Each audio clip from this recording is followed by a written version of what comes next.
So I'm curious to break this down in terms of how you perceive your musical balance. Being a pianist, making all these videos, producing and editing them, you teach over 30 students, and you're selling pianos. Well, growing up, I always had a lot of interest, but a real passion for music. But my father, although he was professor of music at Hofstra University, he did the lion's share of his teaching in a very large studio in the back of our home where we had two grand pianos and theory classes and recitals. So I was intimately involved with my father's students. And many of them were incredibly accomplished, more so than I was. I've always had very small hands, and as a kid, my hands were very weak with spaghetti fingers, and even reaching an octave, even at the age of 13, it was a struggle. So in terms of, goals, I wasn't like a child prodigy, but, I always felt music would always be a part of my life, but I didn't have any specific career ambitions. All I knew was I love to perform. Performing has always been a passion of mine, and trying to figure out, how to incorporate that into a life, into a career, of course, took many decades to figure out one path. And for many, many years, it always seemed like there was an inverse proportional relationship between what was rewarding financially and what was artistically rewarding. I started teaching in high school, assisting my father in his teaching, as my sister did before me, and she's incidentally a pianist and a teacher right here in the Cleveland area, which we can get into as well. But I knew that I did not want to just teach. Mm-hmm. And yet, when I graduated from conservatory, what was the obvious thing? I had been teaching since high school, and my part-time job going through college was teaching. So that's how I made my living initially. But I had so many other interests. So I expanded into a recording studio, which I put in my lower level of my home, and I did music production and composing for film and video, and I just always was expanding and expanding and expanding for a long, long time. But it wasn't, ultimately gratifying. I tried to figure out what could I possibly do in order to further my performing, and that's when I came up with living piano. I go from three distinct periods: the ultimate harpsichord, the earliest piano that really was catching on, and then the modern piano.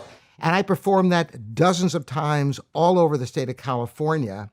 And that was a way that I was able to promote my performing while bringing something that's more than just another performance. It's something you could talk about, and I got written up in papers and blogs, and because it was something fresh and new in music and with the piano, which is really a challenge. And that's really when I kind of turned the corner. And, I actually started making piano videos in the late 90s. A company in Irvine called Digivent engaged me along with a guitar and drum show, Keyboard Kaleidoscope, and I did 50 shows. They were 1-hour live internet shows, cutting edge for the time, that I did for a year, every week, and did many different topics, and yet it didn't take off. It was really, they ended up getting sold to another company, and they never could get traction with these live events. They engaged us to do these shows, but it was a pitifully small audience. And I think it was because most people didn't have the high-speed internet to be able to enjoy it and to partake in such a thing. But by the late, early 2000s, the internet was working for people, and broadband was now becoming more ubiquitous. And I always loved to make videos anyway, so I just started making them, and I kind of went all in on it. And I little by little, first I engaged a young man who was a friend of my daughter's, who had just graduated from film school at Chapman University. And he wanted to do a showcase of his talent. And so he made a documentary of my living piano journey through time historic concert experience. And from there, little by little, he started doing more and more for me with my website.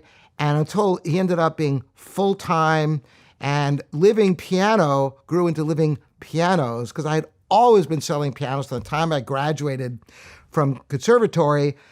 Because of teaching, students would call me for lessons, and the first question I'd ask is, do you have a piano? And half the time they would say no, and I would tell them honestly, you're better off with a piano and no lessons than lessons and no piano.